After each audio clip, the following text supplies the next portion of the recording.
안녕하세요. 고난주간 두 번째 날 화요일 아침 말씀 묵상 시간입니다. 이 시간에 오신 여러분 진심으로 환영합니다. 오늘부터는 고난주간 특별 묵상으로 히브리서 10장을 가지고 묵상하게 되었는데요. 매일 아침마다 이 히브리서 10장 말씀을 묵상하실 때 예수님께서 당하신 순환과 또 십자가에서의 죽으심이 우리에겐 어떠한 의미로 다가오는지 보다 더 깊게 묵상하시는 시간이 될 수 있길 바랍니다. 그리고 예수님의 고난에 함께 동참하는 귀한 한 주가 될 수 있길 바랍니다. 오늘 우리에게 주시는 하나님의 말씀은 히브리서 10장 1절에서 10절까지의 말씀인데요. 제가 읽도록 하겠습니다. 히브리서 10장 1절에서 10절입니다. 율법은 장차 올 좋은 일의 그림자일 뿐이요 참 형상이 아니므로 해마다 늘 드리는 같은 제사로는 나오는 자들을 언제나 온전하게 할 수 없느니라. 그렇지 아니하면 섬기는 자들이 단번에 정결하게 되어 다시 죄를 깨닫는 일이 없으리니 어찌 제사 드리는 일을 그치지 아니하였으리요. 그러나 이 제사들에는 해마다 죄를 기억하게 하는 것이 있나니 이는 황소와 염소의 피가 능히 죄를 없이 하지 못함이라. 그러므로 주께서 세상에 임하실 때에 이르시되 하나님이 제사와 예물을 원하지 아니하시고 오직 나를 위하여 한 몸을 예비하셨도다. 번제와 속죄제는 기뻐하지 아니하시나니 이에 내가 말하기를 하나님이여 보시옵소서. 두루마리 책에 나를 가리켜 기록된 것과 같이 하나님의 뜻을 행하러 왔나이다 하셨느니라. 위에 말씀하시기를 주께서는 제사와 예물과 번제와 속죄제는 원하지도 아니하고 기뻐하지도 아니하신다 하셨고 이는 다 율법을 따라 드리는 것이라. 그 후에 말씀하시기를 보시옵소서. 내가 하나님의 뜻을 행하러 왔나이다 하셨으니 그 첫째 것을 폐하심은 둘째 것을 세우려 하심이라. 이 뜻을 따라 예수 그리스도의 몸을 단번에 들이심으로 말미암아 우리가 거룩함을 얻었노라. 아멘. 히브리서 10장은 예수 그리스도의 제사장직이 구약의 제사장직과 또 제사보다 훨씬 뛰어나다라는 것을 이야기하고 있는 장인데요. 여러분, 구약의 제사를 기억하십니까? 구약에서 사람이 하나님 앞에 범죄를 하게 되면 하나님 앞에 나올 수 있는 방법이 없었습니다. 그래서 하나님은 모세를 통하여, 모세의 율법을 통하여 사람이 하나님께로 나올 수 있는 방법을 알려주셨는데요. 그것이 바로 속죄 제사였습니다. 속죄 제사. 속죄 제사는 하나님께서 알려주신 짐승을 가지고 나오는 방법이었습니다. 죄를 지은 사람이 하나님이 알려주신 짐승을 가지고 옵니다. 그리고 머리에 안수를 하죠. 그리고 그 머리에 안수를 할 때 자신의 모든 죄를 그 동물에게 전가합니다. 그리고 그 짐승을 잡아 죽입니다.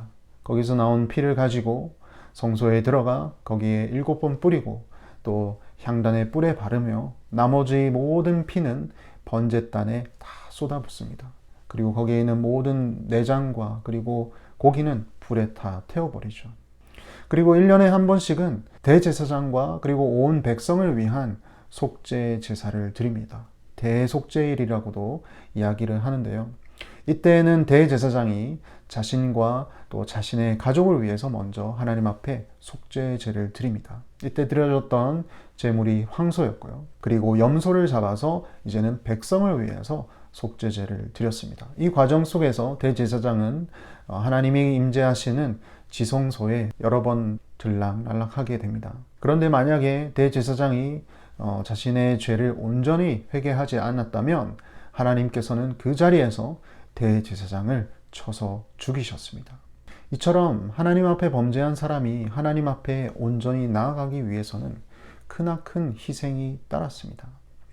그런데 오늘 히브리서 기자는 구약의 율법에서 알려준 속죄 제사의 한계에 대해서 이야기를 하는데요. 1절 후반부에 보시면 해마다 늘 드리는 같은 제사로는 나아오는 자들을 언제나 온전하게 할 수 없느니라.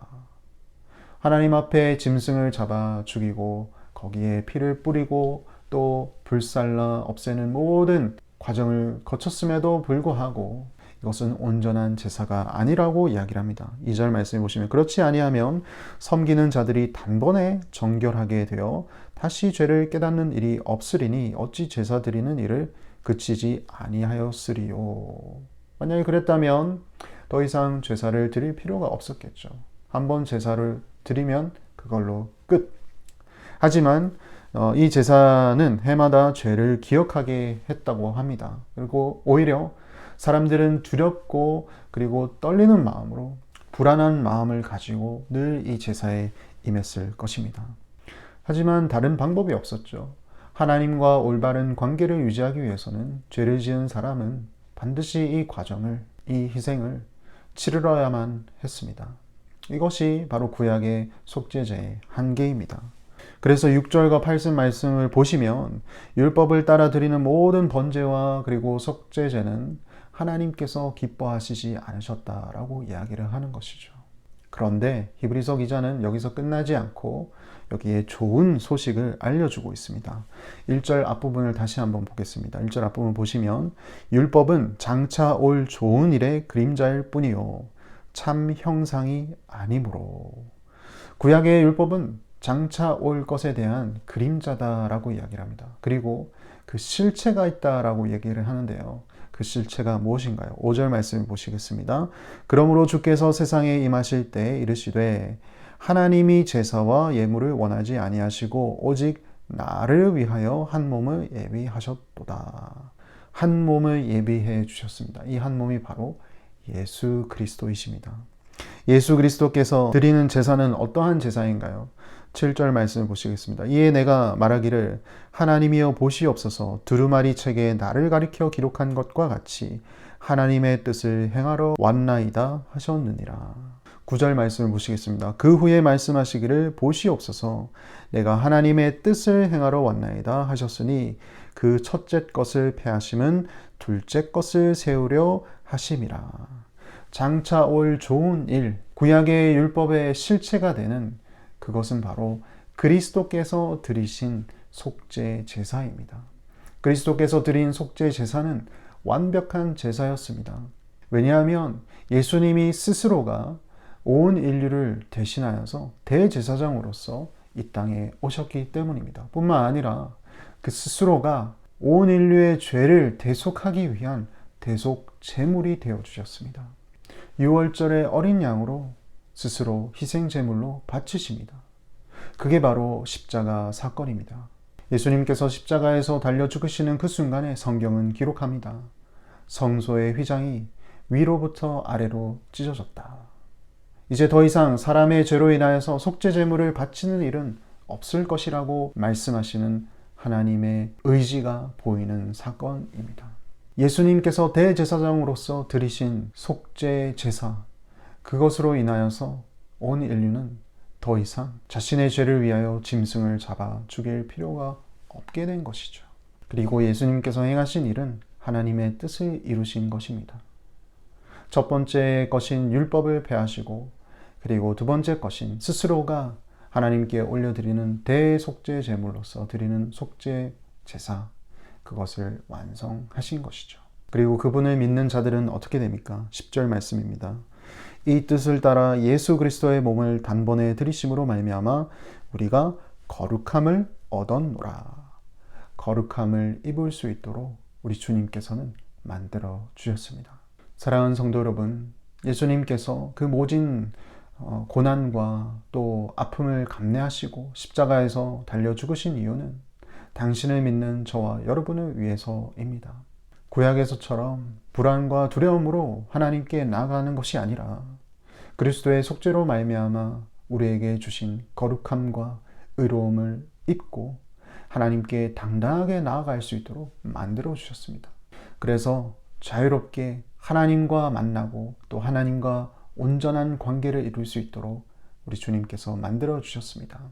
이것은 하나님께서 기뻐하시는 일이요 하나님의 뜻입니다. 그래서 오늘 하루를 살아가실 때 주님께서 해주신 일이 무엇인지 깊이 생각하시고 그 주님께 감사와 찬양과 영광을 올려드리는 저와 여러분 될 수 있길 바랍니다.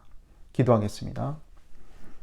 하나님 아버지 감사합니다. 예수님을 우리에게 보내어 주신 하나님의 놀라운 사랑과 뜻을 생각하게 해 주신 것 감사합니다. 죄로 인하여 하나님과 단절되고 심판을 받을 수밖에 없는 저희를 살리시고 또 함께 아름다운 교제를 하기 위하여 당신의 아들 예수 그리스도를 우리에게 보내어 주시고 또 십자가상에서 대속제물로 목숨을 버리신 하나님의 크고도 놀라운 사랑을 다시 한 번 더 묵상하게 됩니다. 이 놀라운 사랑에 우리는 빚진 자임을 기억하고 주님과 늘 교제하며 주님과 함께 살아가는 오늘 하루 또 우리의 평생이 될 수 있도록 주여 인도하여 주시옵소서. 예수님 이름으로 기도합니다. 아멘.